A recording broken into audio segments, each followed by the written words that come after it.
గతంలో మనకు ఆందోళన ఉంటుండే ప్రపంచవ్యాప్తంగా జనాభా విపరీతంగా పెరిగిపోతుందని చెప్పేసి చైనా భారత్ పోటాపోటీగా ఉంటుండే పిల్లల్ని కనడంలో జనాభా పెరుగుదలలో గతంలో అంటే సంవత్సరం రెండేళ్ల కింది వరకు కూడా చైనా జనాభా అనేటువంటిది భారతదేశ జనాభా కంటే ఎక్కువ. మనం చిన్నప్పుడు దాదాపు కొన్ని సంవత్సరాల పాటు ప్రపంచంలో అత్యధిక జనాభా కలిగినటువంటి దేశం ఏదంటే చైనా అని చదివినాం. ఇప్పుడు భారతదేశం అనేటువంటిది జనాభాలో చైనాను బీట్ చేసేసి పోయింది. అయినప్పటికీ అంటే ప్రపంచంలోనే టాప్ జనాభా ఉన్నప్పటికీ భారతదేశంతో పాటు ప్రపంచ దేశాల్లో జననాల రేట్ అనేటువంటిది తగ్గిపోతుందంట. జననాల రేటు తగ్గిపోతుంది, మరణాల రేటు కూడా తగ్గిపోతుంది. మనిషి ఆయుర్దాయం అనేటువంటిది పెరిగిపోయింది.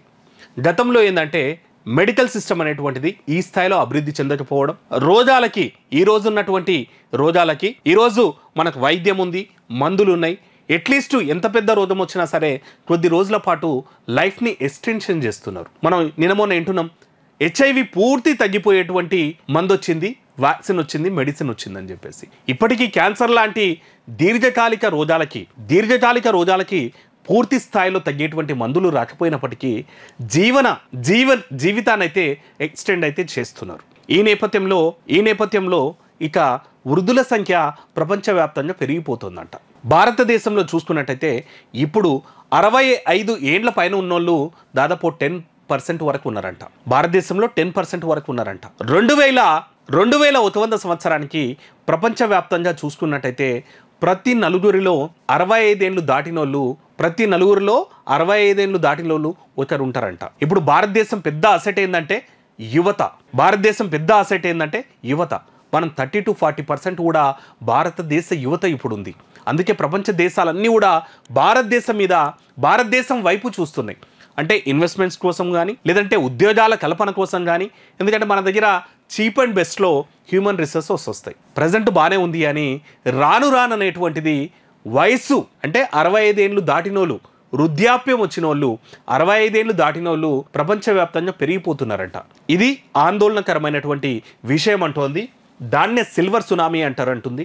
జనాభా విస్ఫోటం, పేలుతున్న జనబాంబు కొన్నేళ్ల కిందటి దాకా ప్రపంచాన్ని భయపెట్టిన పదాలివి. కానీ ఇప్పుడు వాటితో భయం లేదు. జనాభా వృద్ధి రేటు నెమ్మదించడమే ఇందుకు కారణం. కానీ ఇప్పుడు మరో కొత్త పదం ప్రభుత్వాలను చేస్తోంది, ఆందోళనలోకి నెడుతుంది. అదే సిల్వర్ సునామీ అని చెప్తున్నారంట. వేగంగా పెరుగుతున్న వయోధికుల జనాభా 2100 నాటికి ప్రతి నలుగురిలో ఒకరు 65 ఏండ్లు పైబడిన వారే ఉంటారు. ఉద్యోగ విరమణ వయసు పెంచుతున్న పలు దేశాలు అన్నటువంటిది కూడా చెప్తున్నటువంటిది. ఇక దీన్నే సిల్వర్ సునామీ అని కూడా సైంటిస్టులు అయితే చెప్తున్నారంట. 2022 ఐక్యరాజ్య సమితి లెక్కల ప్రకారం ప్రపంచంలో 77.1 కోట్ల మంది 65 ఏండ్ల పైబడిన వాళ్ళు ఉండేటోళ్ళంట. అంటే ఆల్మోస్ట్ 77 కోట్ల మంది 65 ఏండ్ల పైబడిన వాళ్ళు ఉండేటోళ్ళంట. అంటే మొత్తం ప్రపంచ జనాభాలో వీరి శాతం 10%. ఆ సంఖ్య రాబోయే రోజుల్లో వేగంగా పెరుగుతుందని ఇప్పుడు అంచనా వేస్తున్నారు.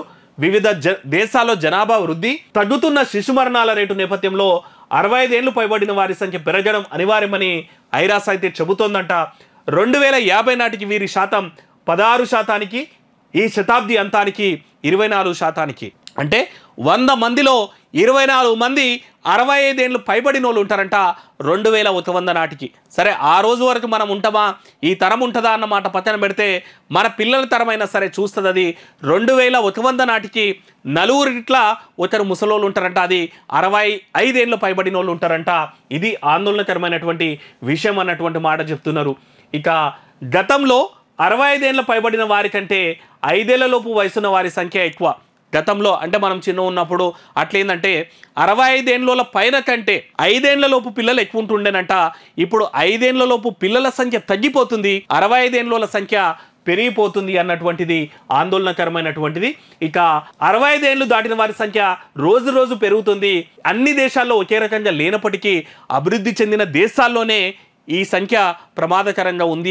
అంటే వృద్ధాప్యం రావద్దని కాదు, 65 ఏండ్లు పైన ఏమవుతుంది, రిటైర్మెంట్ ఏజ్ వచ్చినట్టు.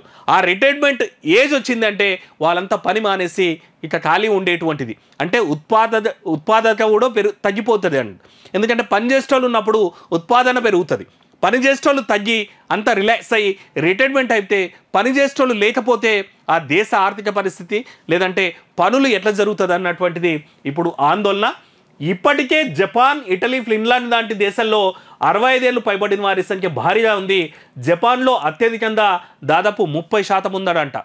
అంటే కొన్ని దేశాల్లో ఆల్రెడీ స్టార్ట్ అయింది అది. మన దేశంలో 10% ఉన్నారు కానీ ఇక జపాన్, ఇటలీ, ఫిన్లాండ్ లాంటి దేశాల్లో 65 ఏళ్ళు దాటినోళ్ళు అత్యధిక సంఖ్యలో ఉన్నారంట. జపాన్లో అయితే ఇప్పటికే 30% మంది 65 ఏళ్ళ లోపల ఉన్నారంట. ఇప్పటికే 65 ఏళ్ళు దాటినోళ్ళు 30% మంది ఉన్నారంట. అంటే 100 మందిలా 30 మంది ముసలోళ్ళే ఉన్నట్టు. ఇక రెండోది, నిన్న మనం పేపర్లో చూస్తున్నాం, జపాన్ దంపతులు పిల్లలు కననీకి కూడా పెద్దగా ఇష్టం చూపుతలేరంట. ఎందుకంటే నానాటికి పెరిగిపోతున్నటువంటి ఆర్థిక జీవితం నానాటికి మనం చూస్తున్నాం, మనం ఎంత కాస్ట్లీ అవుతుందో లైఫ్ అనేటువంటిది. ఈ జీవితాన్ని భరించాలంటే, పిల్లల్ని కనాలంటే, పిల్లల్ని పెంచాలంటే మనకతోటే కాదు, ప్రపంచ దేశాల్లో చాలా దేశాల్లో ఇదైతే ఉంది, ఈ ఇబ్బంది అయితే ఉంది. రోజుకి జీవనం అనేటువంటిది కాస్ట్లీ అయిపోతుంది. రూమ్ రెంట్ ఉండొచ్చు, ఫుడ్ ఉండొచ్చు, బెడ్ ఉండొచ్చు, ఖర్చులు ఉండొచ్చు, పిల్లల చదువులు ఉండొచ్చు, వచ్చే రోజాలు ఉండొచ్చు, ఇవన్నీ కూడా కాస్ట్లీ అయిపోతున్నాయి. ఈ సందర్భంలో పిల్లలు కనడానికి పెద్దగా ఇంట్రెస్ట్ చూపిస్తలేరు యువత అనేటువంటి నేపథ్యంలో 65 ఏళ్ళ సంఖ్య, 65 ఏజ్ దాటినోళ్ళ సంఖ్య పెరుగుతుందనేటువంటిది ఆందోళనకరమైనటువంటి విషయమే. ఇక ఇటలీలో 24%, ఫిన్లాండ్లో 23% 65 ఏళ్ళ పైబడిన వారు ఉన్నారు. ఆసియా, ఆఫ్రికా దేశాల్లో మాత్రం వీరి వాటా 2% కంటే తక్కువ నమోదవుతుందంట. లక్కీగా ఏంటంటే ఆసియా, ఆఫ్రికా దేశాల్లో వీరి సంఖ్య 65 ఏళ్ళ పైబడిన వాళ్ళ సంఖ్య 2% కంటే తక్కువనే ఉందంట. ఇక వచ్చే 30 ఏళ్లలో ముఖ్యంగా ఐరోపా, ఉత్తర అమెరికా, ఆసియా దేశాల్లో ప్రతి నలుగురిలో ఒకరు 65 ఏళ్ళ పైబడిన వాళ్ళు ఉంటారు అన్నటువంటిది మాట అయితే తెలుస్తోంది. ఇక మన దేశంలో పరిస్థితులు చూసినట్టయితే మన దేశానికి ఇప్పటికిప్పుడు వచ్చినటువంటి పెద్ద ఇబ్బంది అయితే ఏం లేదు. కానీ ప్రస్తుతం 60 ఏళ్ళు పైబడ్డ వారి సంఖ్య భారత్ లో సుమారు 10 కోట్లు ఉంది. 2050 నాటికి ఇది 24 కోట్లకు చేరుతుంది. ఈ శతాబ్దం చివరికల్లా మూడింతలు అవుతుందంట. అంటే ఆల్మోస్ట్ ఇప్పుడు 10 కోట్లు ఉంది, 2050 నాటికి 24 కోట్లు చేరుతుందంట. 2100 వరకు దాదాపు 70 కోట్లు. అంటే మన జనాభా ఇప్పుడు 150 కోట్లు ఉంది. 150 కోట్లల్లా మనకి ఈ సంఖ్య 10 కోట్లు అంటే పెద్ద కన్సిడరేషన్ గా కనిపించకపోవచ్చు. కానీ రాను 2100 వరకు కూడా మన దేశంలో కూడా 300 మంది, అంటే ఇప్పుడున్న సంఖ్యకి 300 మంది కూడా పెరిగేటువంటి అవకాశం అయితే ఉంటుందంట. ఇక వృద్ధాప్య సంఖ్య కూడా పెరిగిపోతుంది అన్నటువంటిది కూడా. ఇక భారత్లో 1960లో 41 సంవత్సరాల సగటు ఆదాయం ఇప్పుడు 70కి చేరింది. అభివృద్ధి చెందిన దేశాల్లో ఈ సంఖ్య 80 కూడా దాటింది అన్నటువంటిది. దాంతోపాటు 1960లో 41 సంవత్సరాలే మనిషి సగటు ఆయుర్దాయం, అంటే 41 సంవత్సరాలు సగటును మనిషి బతికేటోడు ఇప్పుడు 70 ఏళ్ళకి చేరిందంట. ఇంకా అభివృద్ధి చెందినటువంటి దేశాల్లో 80 ఏళ్ళు ఉందంట. ఇక సంతాన సామర్థ్యం తగ్గిపోవడం వల్ల ఇంకా ప్రపంచంలో 1960లో మహిళల సగటు సంతానం ఒక మహిళకు 6 కాగా ఇప్పుడు 2కు పడిపోయిందంట. మనం కూడా చూస్తుండే, మన తాతలకి ఎంతమంది పిల్లలు ఉంటుండే, అమ్మ నాయనలు అత్తమామలు కలిపి దాదాపు 5 నుంచి 10 మంది కూడా ఉంటుండే. ఓ కుటుంబంలో మనం ఇప్పటికి కామెంట్ చేస్తుంటాం, క్రికెట్ టీంను అన్నారు ఏంద్ర వాళ్ళని చెప్తారు. కానీ అప్పుడు ఒక లేడీ 5 నుంచి 6 మందికి డెలివరీ కంటే ఇప్పుడు ఒక లేడీ ఒకరి నుంచి ఇద్దరిని కూడా కంటలేరు అన్నటువంటిది ఇక ఆందోళనకరమైనటువంటి విషయం అంట. జపాన్లో మహిళల సగటు సాఫల్యత కేవలం 1.26 అంట. ఇక రష్యా, జపాన్ లాంటి దేశాల్లో ఇది ఇంకా తక్కువనంట. ఇక ఇప్పుడు 2కు పడిపోయింది. రష్యా, జపాన్లో అయితే ఇంకా తక్కువ పడిపోయిందంట. జపాన్లో అయితే ఇప్పుడు ఒక మహిళ సగటు తీసుకుంటే అంటే 1.5 పిల్ల అనమాట. అంటే 2 పిల్లల్ని ఇవ్వడానికి కూడా చాలామంది ఇష్టపడతలేరంట జపాన్లో. ఎందుకంటే పెరిగిపోయిన జీవన వ్యయాల కారణంగా చాలామంది దంపతులు పిల్లల్ని కనడానికి ఇష్టపడడం లేదు అన్నటువంటిది. ఇట్లాంటి పరిస్థితుల్లో ఇక పిల్లల్ని మొన్న ఈ మధ్య చైనా లాంటి దేశాలు కూడా చెప్పినటువంటి నేపథ్యం ఉంది. కంపల్సరీ గతంలో చైనానే చెప్పిండే, 1 ముద్దు, 2 హద్దు, 3 వద్దు అన్నటువంటిది. ఇప్పుడు అంటుందంట 4-5 మందినైనా సరే కనండి, ప్రభుత్వం అవసరమైతే స్పెషల్ ఫెసిలిటీస్ కూడా ఇస్తాము పిల్లల్ని కనండి చెప్తున్నారంట.